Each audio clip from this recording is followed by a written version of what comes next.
How to fix the problem of Office not installing on your computer. When installing Office, the installation window appears, and it stays like this. We're getting things ready. It may stay like this for a long time without installing Office programs. How do we solve this problem? The solution is simple, without any programs. First step, close the Office installation. Right-click on the taskbar, then select Task Manager, and choose Microsoft Office.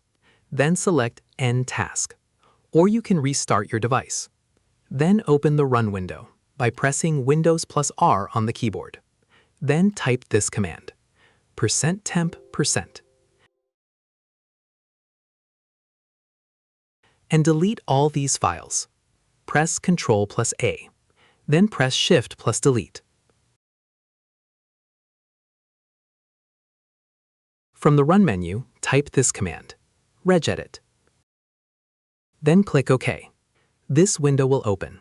Choose the second option, HKE Current User. Then Software. Then Microsoft. Then Office. Right-click on it and choose Delete. This is the most important step. Then click Yes.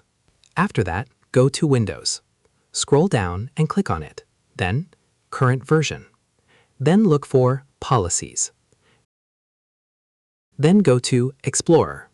You will find two values here. Right-click on Disallow Run and choose Delete. Then Yes. After that, you must restart your device. After restarting your device, try installing Office again. Click on it to install. As you can see, the installation will start without any problem. And here you can see the installation progress bar. That means it will complete without any issues. And with that, we have solved the problem of Office not installing on Windows.